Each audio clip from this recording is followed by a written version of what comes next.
So the more that I learn about health, both physical and mental and spiritual, and happiness, physical, mental, spiritual, the more I think the key to happiness is living as close to like a Neanderthal as possible. So basically, the closer you can live, and I can live like a hunter-gatherer, the happier and more content your life will be. Basically, I call it keeping your inner animal happy.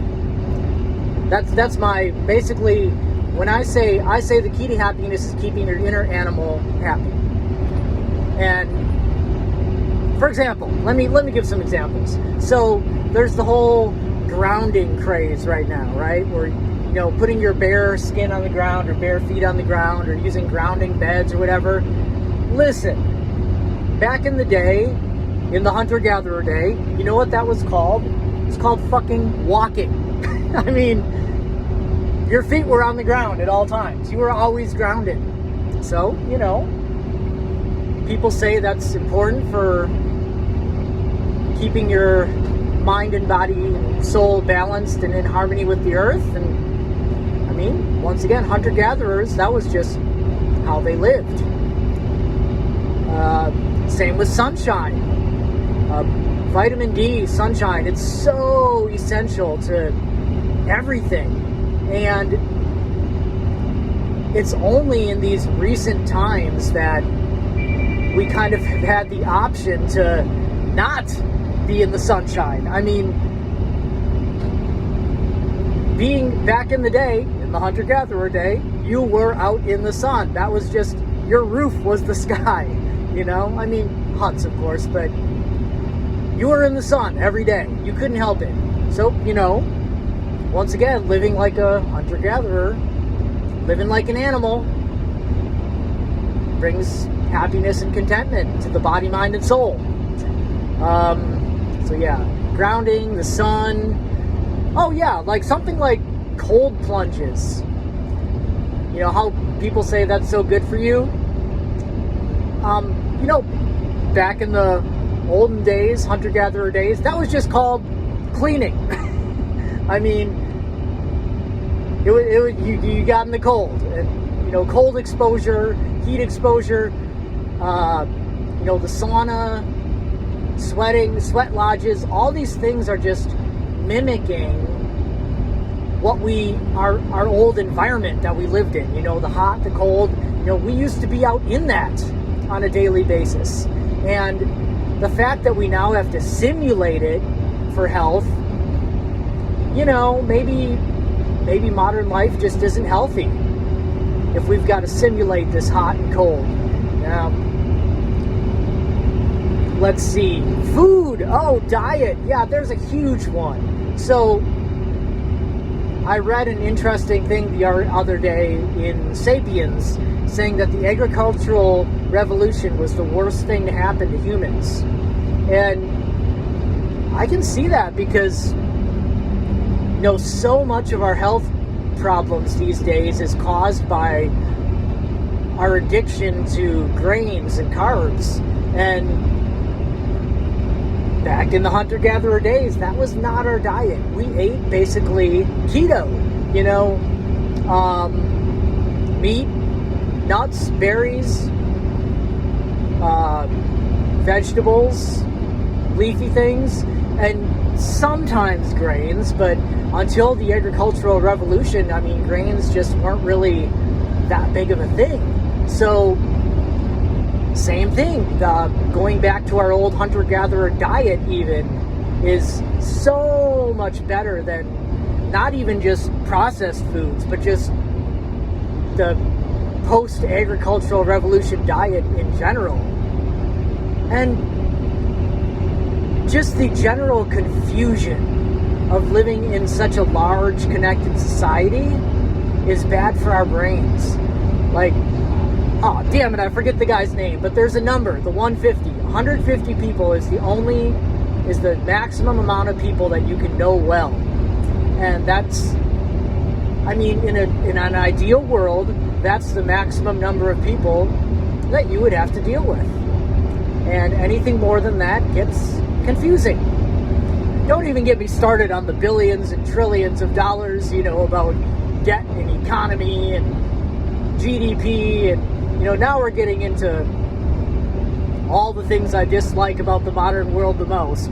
But, yeah, if you really think about it, just going back to living like a hunter-gatherer, or, as I say, keeping your inner animal happy, is kind of the key to happiness. Penis. So, yeah. However, here's the catch. We are social animals. And I guess you could call it the other key to happiness, or is, our relationships and our status in society. And that's also very, very, very important to the animal in us. And that's the catch-22, is that we want to be a part of society very, very badly. Like, that's super important to us. Being social, being a part of society, relationships, personal connections, romantic connections, as social animals, this is also part of what makes us happy. And to live like a hunter or gatherer in today's world, you would kind of have to exit society. So it's literally a catch-22, because we are happy living in a society, but the society that we live in is designed to make us unhappy. And I don't have the answers. I don't have the answers. I mean, I can't turn back the hands of time to before the agricultural revolution. The only thing I can think of is, the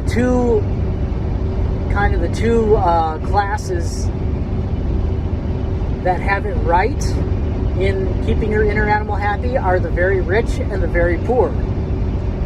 Let me explain. So, like, a homeless person kind of lives, they live out a lot of times out in the elements, in the heat and the cold. They're grounded for sure.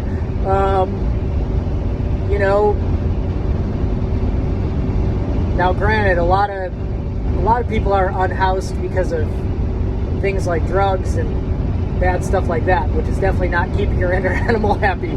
But, like, they kind of live, out in tents and out in the parks and kind of out in nature. And, they, in that respect, they kind of have it right. And who knows, like, if you kind of delved into that life, you might find some happy people.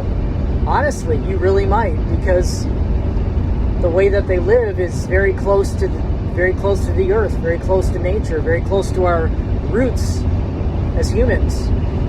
And the other class is the people who can basically buy the experience of being cavemen. So the very rich can do things like go on nature retreats, go on ayahuasca retreats, buy time in sweat lodges, buy, the cold plunge kits,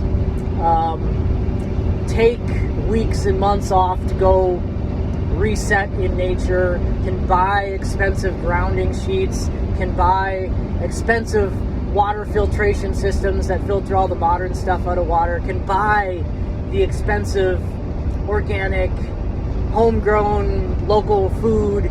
They can basically buy their way into health and happiness in the respect of, like, living more like an animal and more like a caveman. So it's kind of a, like I said, it's kind of a catch-22.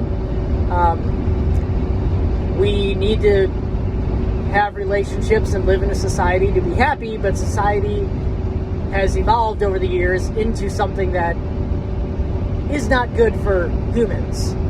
So, do what you will.